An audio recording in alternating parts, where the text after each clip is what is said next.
Wow, today we have a lineup of great speakers. We are at the vantage audience point. The third speaker today is Leo Mesa. Our next speaker tonight has challenged himself to meet more people this year. He's been attending small rock shows, live table reading with Hollywood actors, and TV writing classes with the Groundings, which is a popular LA theater troupe. In a city like LA, he has grown tired and realized how sick the city can make you. On top of this, dating for him has been tough to navigate. You've heard of Sleepless in Seattle. Leo Mesa, Lovesick in LA. Lovesick in LA. Leo Mesa, the floor is yours. Thank you so much, Madam Toastmaster. Can you guys see my screen? Does everything look okay? Thumbs up. Thank you so much. My name is Leo. I'm 28, and dating in LA is exhausting, but it's also kind of fun. Today, I'm going to share with you two quotes and three stories that kind of explain how I experience romance. The first quote is by Simon Rich, who was a writer on Saturday Night Live, one of my favorite writers. And he has a quote that goes, I know the odds are against us. I know she's a siren. I know she's eaten people. I know she's 5,000 years older than me, but I really like her. And I think this kind of it captures it pretty well, you know? Look, I've always written consistently about romance. And this is romanticizing life, the thrill, friendship, the moon. But romance in dating has a different aroma. It smells like vanilla. And dating in LA is one of those infinite cities. And the internet is an infinite resource. If you're not careful, you could get lost in it. The world is large, but your world, my world, it's small. The problem that I have is I like to live life one person at a time. So you have to try doing that for infinity. You know, the first time that I tried dating, as an adult. The pandemic was cooling down. Well, I went on a date with a girl named Monica. Monica and I went to a bar on the pier. We sat facing an ocean through a window. You could see tourists walking on the sand. It was a nice view. And I asked her, how did you get your name? She told me that her uncle, when he was a kid, he liked a girl named Monica. And he wrote her name in a notebook 100 times, 200 times, 300 times. He was obsessed with Monica. And he shared a room with her dad. 15 years later, when her dad has a kid, her wife goes, what should we name our kid?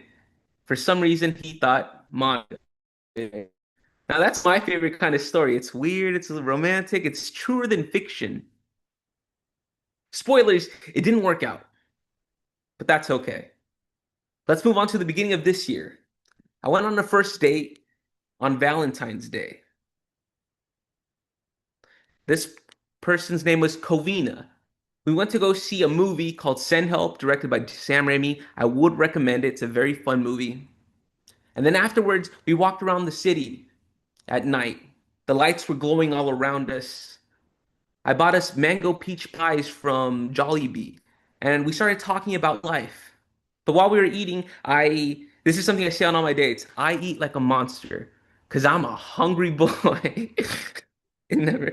It's just for fun. But we started talking about life, Kovian and I. She was a Japanese translator for Sega. How LA is so busy, too many people, not enough time, everything's expensive, life is so complicated. It was a nice night. And then the end of the night came too quickly. I hugged her goodbye, and she told me I have two tickets to a rose garden. We should go next weekend. When I got home, I texted her saying, I forgot to say Happy Valentine's Day. The next weekend, I got sick. Then the next weekend, she got sick. Then she got busy with work. Then I got busy with work. I think you can see where this is going. We never went to the Rose Garden together. One last story. I was dating somebody named Alhambra. Now, Alhambra, I liked Alhambra because she was new to the country. She was new to the city. She was funny. We got along well. I wanted to go on vacation at this point, and she was looking to explore the city. So we went to Catalina Island. Now, this is a beautiful place. I would recommend it to anybody. You could explore it all in one day, and it's a pretty cheap ferry. It's something really close by.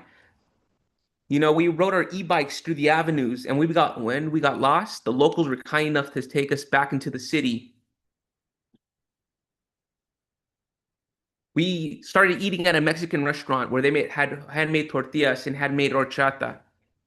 And she asked me, "How do you eat tacos?" Because she didn't really know how to. I told her, "You grab the top and you just take a bite." And I told her that I eat like a monster because I'm a hungry boy. You know, um, at the edge of the island, there's a place called Lover's Cove where we stopped. And I drew this picture here that you're seeing. And it was just nice to take in the view. I saw Alhambra for maybe a few months, but the problem was that Alhambra lived pretty far away.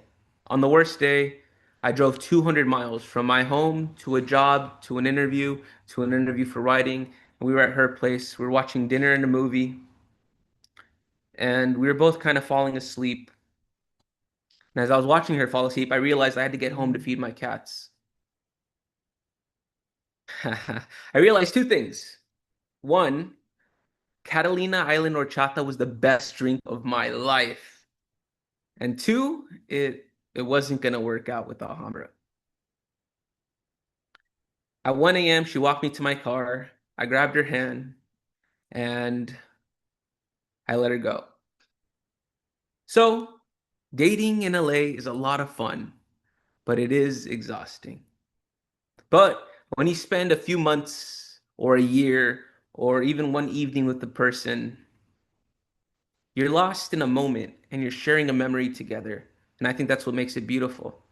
At the end of my life, I'm gonna remember some of the most beautiful spots in LA, you know, beach sides, mountain scenic views, city lights, islands, and the moon, with some funny and interesting people.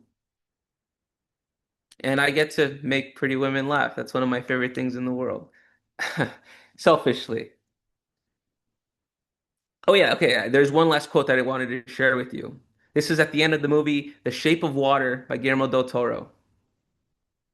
And it goes, "When I think of Eliza, the only thing that comes to mind is a poem whispered by someone in love hundreds of years ago. Unable to perceive the shape of you, I find you all around me. Your presence fills my eyes with your love. It humbles my heart, for you are everywhere." Madam Toastmaster.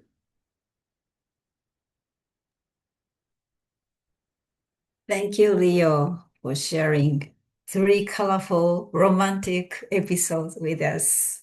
I like the